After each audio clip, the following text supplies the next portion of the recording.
Le désastre de la baie des Cochons. De 1979 à 1982, la CIA a demandé à un de ses agents historiens, appelé Jack Pfeiffer, de faire une compilation des textes concernant l'affaire de la baie des Cochons. Ce document, en 5 volumes, a été déclassifié entre 1998 et 2016. Le comité d'enquête Taylor de la baie des Cochons.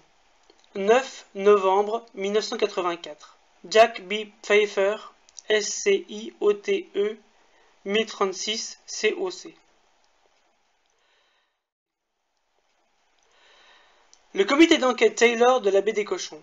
Chapitre 1. Introduction.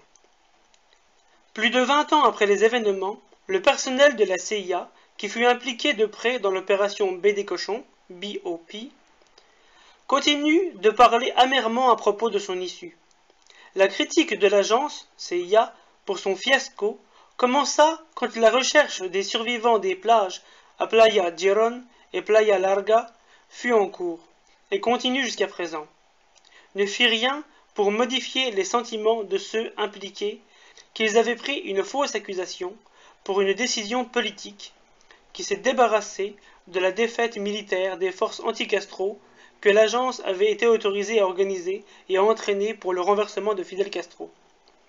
Comme un résultat de l'effondrement de l'effort d'invasion anti-Castro, la référence à la baie des Cochons continue à être utilisée par certains experts des médias, universitaires, politiciens ou démagogues pour tirer sur l'agence.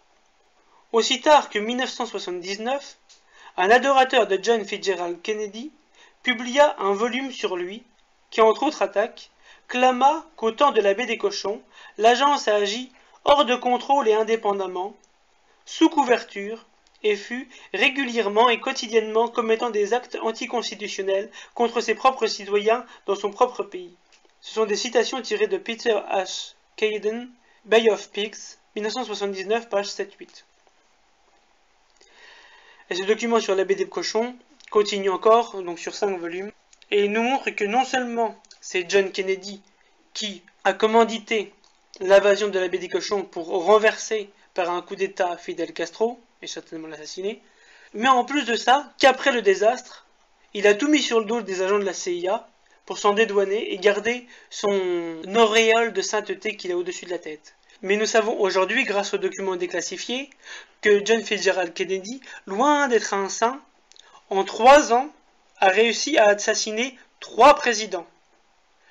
Il a tenté d'assassiner Fidel Castro, il a fait assassiner le premier ministre du Congo, Patrice Lumumba, il a fait assassiner le président de la République dominicaine, Trujillo, et il a fait assassiner le président de la République du Sud-Vietnam, ce qui entraînera la guerre du Vietnam.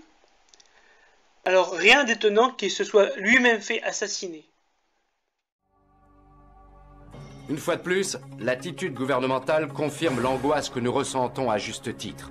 Car si on nous révèle les horreurs d'hier, quelles sont celles qu'on nous cache aujourd'hui?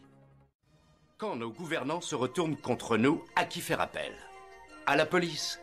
À la justice? Au fusil rangé dans le placard? Ou au courage d'un homme qui se bat, armé seulement de la vérité?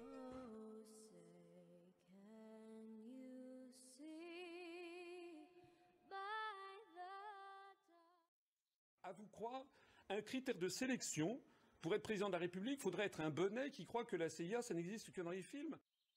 Est-ce que l'action de la CIA s'arrête aux frontières de la France comme le nuage de Tchernobyl? Voilà ce que vous devriez poser. Ouais, les gens qui m'écoutent, ils vont chercher un chef de l'État. Ils ne cherchent pas un bisounours. Je n'habite pas sous un tipi, mais vous pouvez mettre un pouce bleu ou vous abonner. Salut!